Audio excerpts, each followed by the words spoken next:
Hi ಎಲ್ರಿಗೂ ನಮಸ್ಕಾರ. ಈ ಚಳಿಗೆ ಬಿಸಿ ಬಿಸಿ ಗೋಬಿ ಹೇಳ್ಕೊಡ್ತೀನಿ ನೋಡ್ರಿ, ನೋಡ್ಕೊಳ್ಳಿ. ನೋಡಿ, ಅದು 2 ಕಾಲಿಫ್ಲವರ್ ಅಂದರೆ ಗೋಬಿ ಮಂಚೂರಿ ಮಾಡೋಕ್ಕೆ ಇದು ಗಡ್ಡೆಕೋಸು ಹಾಕ್ಕೊಳ್ತಾರೆ. ಸೊ ಅದ್ರ ಸ್ವಲ್ಪ ಹೀಟ್ ಜಾಸ್ತಿ ಆಗೋದ್ರಿಂದ ನಾನು ಇದು ತೊಗೊಂಡಿದ್ದೀನಿ ಕಾಲಿಫ್ಲವರ್ 2. ಅದಕ್ಕೆ ಒಗ್ಗರಣೆ ಹಾಕೋದಕ್ಕೆ ಇದೆಲ್ಲ ಹಸಿಮೆಣಸು, ಕರಿಬೇವು ಸಣ್ಣದಾಗಿ ಕಟ್ ಮಾಡಿ ಹಾಕ್ಕೊಂಡಿದ್ದೇನೆ. ದಪ್ಪ ದಪ್ಪ ಹಾಕಿದ್ರೆ ಎಲ್ಲ ಸೈಡ್ಗೆ ಎತ್ತಾಕ್ತಾರೆ. ಕರಿಬೇವು ತಿಂದರೆ ಒಳ್ಳೆಯದು, ನನಗೆ ಬರ್ತಿ ವೀಡಿಯೋದಲ್ಲಿ ಹೇಳ್ತಿರ್ತೇನೆ.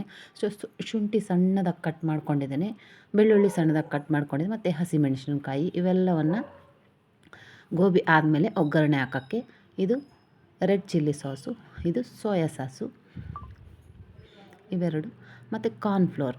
ಇದರಲ್ಲಿ ಯಾವುದೇ ಒಂದು ಫ್ಯಾಟ್ ಇರೋ ಐಟಮ್ನ ತೊಗೊಂಡಿಲ್ಲ. ಇದು ಶುಂಠಿ ಬೆಳ್ಳುಳ್ಳಿ ಪೇಸ್ಟು, ಇದು ಮನೆಯಲ್ಲಿ ತಯಾರು ಮಾಡಿರುವಂಥ ಶುಂಠಿ ಬೆಳ್ಳುಳ್ಳಿ ಪೇಸ್ಟು. ನೋಡಿ, ಈ ಹೂಕೋಸನ್ನು ಬಿಸಿ ನೀರಲ್ಲಿ, ಇದರಲ್ಲಿ ಸಣ್ಣ ಹುಳಗಳಿರ್ತವೆ ನೋಡಿ. ಆ ರೋಡಲ್ಲಿ ಮಾಡೋ ಗೋಬಿ ಮಂಚೂರಿಯಲ್ಲಿ ಕ್ಲೀನಾಗಿ ತೊಳಿತಾರೋ ಇಲ್ವೋ ಗೊತ್ತಿಲ್ಲ. ಅಂದರೆ ಮನೇಲಿ ಏನು ಮಾಡಿಕೊಂಡ್ರೆ ನಾವು ತುಂಬ ಒಳ್ಳೆಯದು ಈ ಥರದ್ದೆಲ್ಲನೂ. ಅದರಲ್ಲಿ ತುಂಬ ಹುಳಗಳಿರ್ತವೆ. ಸೊ ಅದರಲ್ಲಿ ಬಿಸಿ ನೀರಲ್ಲಿ ಹಾಕ್ಬಿಟ್ಟು ಅಷ್ಟೊತ್ತಿಗೆ ಈ ಬ್ಯಾಟರನ್ನು ಕಲಿಸ್ಕೊಳ್ಳೋದು ಹೇಗೆ ಅಂತ ನೋಡೋಣ. ಕಾರ್ನ್ಫ್ಲೋರ್ ಹಾಕಿದ್ದೇನೆ ಸ್ವಲ್ಪ, ಮತ್ತು ಇದಕ್ಕೆ ಸ್ವಲ್ಪ ಇದು ಬಿಸಿ ಅಕ್ಕಿ ಹಿಟ್ಟನ್ನು ಸ್ವಲ್ಪ ಹಾಕ್ಕೊಂಡು ಶುಂಠಿ ಬೆಳ್ಳುಳ್ಳಿ ಪೇಸ್ಟ್ 1 ಸ್ಪೂನ್ ಹಾಕ್ಕೊಂಡು ನೋಡಿ. ಮೊಟ್ಟೆ ಕೂಡ ಹಾಕ್ತಿಲ್ಲ ನಾನು, ಇದು ಅಕ್ಕಿ ಹಿಟ್ಟು. ಮೊಟ್ಟೆ ನಾನ್ ವೆಜ್ ತಿನ್ನೋರು ಹಾಕ್ಬೋದು, ಇಲ್ಲ ಮೊಟ್ಟೆನೂ ಹಾಕ್ಕೋಬೋದು, ಬಟ್ ಏನು ಬೇಡ, ನಾರ್ಮಲ್ ಟೇಸ್ಟ್ ಅಂದರೆ ಖಾರದ ಪುಡಿ ನೋಡಿ, ಉಪ್ಪು ಹಾಕ್ಕೊಂಡು. ಮೊಟ್ಟೆ ಹಾಕಿದ್ರೆ ಅದೊಂದು ಕಬಾಬ್ ಥರ ಟೇಸ್ಟ್ ಬಂದುಬಿಡುತ್ತೆ. ಅದೇನು ಬೇಡ ಅನ್ನೋರು ಈ ಥರ ಮಾಡಿಕೊಂಡ್ರೆ ಟೇಸ್ಟು ತುಂಬ ಚೆನ್ನಾಗಿ ಬಂದಿತ್ತು ನೋಡಿ. ಇದು ಲಾಸ್ಟಲ್ಲಿ ಹಾಕಿದ್ದು ನಾನು ಮೆಣಸಿನ ಪುಡಿ, ಪೆಪ್ಪರ್ ಪೌಡ್ರು ಇಷ್ಟನ್ನು ಹಾಕ್ಬಿಟ್ಟು ಅಷ್ಟೊತ್ತಿಗೆ ಅದು ನೋಡಿ ಬಿಸಿ ನೀರಲ್ಲಿ ಆಗಿದೆ. ಆ ಪುಡಿ ಎಲ್ಲ ಡ್ರೈ ಆಗಿ ನಾನು ಮಿಕ್ಸ್ ಮಾಡ್ಕೊಂಡಿದ್ದೇನೆ. ಸೊ ಇದು ನೀರಿರುತ್ತಲ್ವ ಸ್ವಲ್ಪ ಇದರಲ್ಲಿ, ಇದನ್ನು ಶೋಧಿಸ್ಬಿಟ್ಟು ಮತ್ತೆ ತಣ್ಣೀರಲ್ಲಿ ಒಂದು ಸತಿ ತೊಳ್ಕೊಂಡ್ಬಿಟ್ಟು, ಏನಾದ್ರು ಹುಳ ಇದ್ದರೆ ಅದು ಮತ್ತೆ ಇನ್ನೊಂದು ಸತಿ ಕ್ಲೀನ್ ಆಗುತ್ತೆ, ಹೋಗುತ್ತೆ. ಡೈರೆಕ್ಟಾಗಿ ಆ ಪುಡಿ ಒಳಗಡೆ ಹಾಕಿ ಮಿಕ್ಸ್ ಮಾಡ್ತೇನೆ ನೋಡಿ. ಅಷ್ಟೇ, ಇಷ್ಟು ಮಿಕ್ಸ್ ಮಾಡಿಕೊಂಡ್ರೆ ಮತ್ತು ಇದನ್ನು ಎಣ್ಣೆಗೆ ಬಿಟ್ಟರೆ ಸಾಕು ನೋಡಿ. ಕಬಾಬ್ ಪೌಡ್ರ್ ತಂದಿದ್ರು, ಬಟ್ ನಾನು ಅದು ಯೂಸ್ ಮಾಡಿಲ್ಲ. ನಾರ್ಮಲ್ಲಾಗಿ ಮನೆಯಲ್ಲಿ ತಯಾರು ಮಾಡ್ಕೊಳ್ಳೋ ಥರ ಮಾಡೋಣ ಅಂದ್ಬಿಟ್ಟು ಕಬಾಬ್ ಪೌಡ್ರ್ ಹಾಕಿಲ್ಲ. ಬರೀ ಕಾರ್ನ್ಫ್ಲೋರು, ಅಕ್ಕಿ ಹಿಟ್ಟು, ಶುಂಠಿ ಬೆಳ್ಳುಳ್ಳಿ ಪೇಸ್ಟು, ಖಾರದ ಪುಡಿ, ಮನೆಯಲ್ಲಿರೋ ಐಟಮ್ಗಳನ್ನೇ ಹಾಕಿ ತಯಾರು ಮಾಡ್ಕೊಬೋದು ಇದನ್ನು.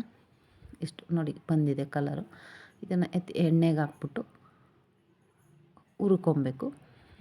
ಅದು ಹುರ್ಕೊಂಡಾಗ ಕಲರ್ ಕೂಡ ಹಾಕಿಲ್ಲ ನಾನು, ಕೇಸರಿ ಕಲರ್ ಕೂಡ ಹಾಕಿಲ್ಲ. ಇದು ಹುರ್ಕೊಂಡ್ಮೇಲೆ ಅದು ಚೆನ್ನಾಗಿ ಹುರಿದು ಸ್ವಲ್ಪ ಗರಿ ಗರಿಯಾಗಿ ಬರೋ ತನಕ ಹುರ್ಕೋಬೇಕು. ಒಂದು ಸತಿ ಹಾಕ್ಕೊಂಡಿದ್ದೇನೆ, ಇನ್ನೊಂದು ಸತಿ ಇರೋದನ್ನು ಹಾಕ್ಬಿಟ್ಟು ಮತ್ತೆ ಒಗ್ಗರಣೆ ಹಾಕ್ಕೊಳ್ಳೋದಷ್ಟೇ. ಇದನ್ನು ಗೋಬಿ ಮಂಚೂರಿ ರೆಡಿ ಆಗುತ್ತೆ ನೋಡಿ. ಇದರಲ್ಲಿ ನಾನು ಯಾವುದೇ ಕೆಮಿಕಲ್ ಹಾಕಿಲ್ಲ ನೋಡಿ. ಒಂದು ಸರಿ ತೆಗೆದಿರೋ ಗೋಬಿ, ಅದು ಯಾವ ಕಲ್ಲರ್ ಇದೆ ಅಂತ ಮನೇಲಿ ಮಾಡಿರೋದು. ಆದರೆ ನಾವು ಅಲ್ಲಿ ತೊಗೊಂಬರೋದು ಎಷ್ಟು ಕೆಂಪಗಿರುತ್ತೆ ಅಂದರೆ ಅದಕ್ಕೆಷ್ಟು ಕೆಮಿಕಲ್ ಮಿಕ್ಸ್ ಮಾಡಿರ್ತಾರೆ ನಾವು ಆವಾಗ ತಿಳ್ಕೊಬೇಕು ನೋಡಿ. ನಾನು ಆಗಲೇ ತೋರಿಸ್ದಂಗೆ ಈ ಸಣ್ಣದಾಗಿ ಕಟ್ ಮಾಡಿರುವಂಥ ಬೆಳ್ಳುಳ್ಳಿ, ಹಸಿಮೆಣಸು, ಶುಂಠಿ, ಕರಿಬೇವು, ಈರುಳ್ಳಿ ಎಲ್ಲ ಹಾಕ್ಬಿಟ್ಟು ಮಿಕ್ಸ್ ಮಾಡ್ಕೊಬೇಕು. ಒಗ್ಗರಣೆಗೆ ಸ್ವಲ್ಪ ಎಣ್ಣೆ ಹಾಕಿದ್ರೆ ಸಾಕು, ಯಾಕಂದರೆ ಅದು ಗೋಬಿ ಎಣ್ಣೆಯಲ್ಲಿ ಆಲ್ರೆಡಿ ಹುರಿದಿರ್ತೇವೆ. ನಮ್ಮ ಮನೇಲಿ ಎಣ್ಣೆ ಜಾಸ್ತಿ ಯೂಸ್ ಮಾಡಲ್ಲ, ಸೊ ನಾನು ಸ್ವಲ್ಪನೇ ಹಾಕಿದ್ದೇನೆ, ಸ್ವಲ್ಪನೇ ಸಾಕು. ಯಾರ್ಯಾರೆಲ್ಲ ನನ್ನ ಚಾನಲ್ನ ನೋಡ್ತಾ ಇದ್ದೀರೋ ಸಬ್ಸ್ಕ್ರೈಬ್ ಮಾಡಿ ಫ್ರೆಂಡ್ಸ್. ಎಷ್ಟು ಕಷ್ಟಪಟ್ಟು ಒಂದು ವಿಡಿಯೋನ ಮಾಡಿ ಅದನ್ನು ಎಡಿಟ್ ಮಾಡಿ ಹಾಕಬೇಕು ಅಂದರೆ ತುಂಬ ಕಷ್ಟ ಇರುತ್ತಲ್ವ. ಒಂದು ಪಕ್ಕದಲ್ಲಿರೋ ಒಂದು ಗಂಟೆಯನ್ನು ಸುಮ್ಮನೆ ಹಂಗೆ ಪ್ರೆಸ್ ಮಾಡಿ, ಲೈಕ್ ಮಾಡಿ. ರುಚಿಗೆ ತಕ್ಕಷ್ಟು ಆ ಈರುಳ್ಳಿಗೆ ಒಗ್ಗರಣೆ ಹಾಕ್ತಾಯಿದ್ದೀವಲ್ವ, ಅದಕ್ಕೆ ರುಚಿಗೆ ತಕ್ಕಷ್ಟು ಸ್ವಲ್ಪ ಉಪ್ಪನ್ನು ಮತ್ತು ಸ್ವಲ್ಪ ಅರಿಶಿನ. ಟೇಸ್ಟಿಗೆ ಅರಿಶಿನ ತಿಂದರೆ ತುಂಬ ಒಳ್ಳೆಯದು. ದಿನ ನಾವು ಅಡುಗೆಯಲ್ಲಿ ಅರಿಶಿನ ಉಪಯೋಗಿಸೋದು ನಮಗೆ ಆರೋಗ್ಯಕ್ಕೆ ತುಂಬ ಒಳ್ಳೆಯದು.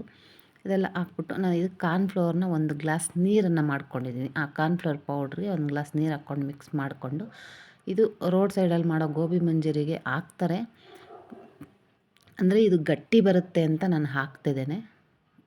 ಅದಕ್ಕೆ ಸ್ವಲ್ಪ red chilli sauce, soya sauce ಸ್ವಲ್ಪ ಅಷ್ಟೇ. ಟೊಮೆಟೊ ಸಾಸ್ ಕೂಡ ಸ್ವಲ್ಪ ಹಾಕ್ತೇನೆ, ಕಲರ್ ಚೆನ್ನಾಗಿ ಬರುತ್ತೆ ಅಂತ, ಮಕ್ಕಳಿಗೆ ನೋಡೋಕೆ ಚೆನ್ನಾಗಿರುತ್ತೆ, ತಿಂತಾರೆ ಅಂತ. ಅದು ಹಾಕ್ಬಿಟ್ಟು ಮಿಕ್ಸ್ ಮಾಡಿ ಲಾಸ್ಟಿಗೆ ಗೋಬಿ ಹಾಕ್ಬಿಟ್ಟು, ಗೋಬಿ ಎಣ್ಣೆಯಲ್ಲಿ ಹುರಿದಿರ್ತಲ್ವ ಅದನ್ನು ಹಾಕಿ ಮಿಕ್ಸ್ ಮಾಡಿದ್ರೆ ಗೋಬಿ ಮಂಚೂರಿ ರೆಡಿ ನೋಡಿ. ಇದು ಒಂದು 10 ನಿಮಿಷದಲ್ಲೇ ರೆಡಿ ಮಾಡ್ಕೊಂಡು 10 ನಿಮಿಷದಲ್ಲೇ ಮಾಡಿಬಿಟ್ಟೆ ನಾನು.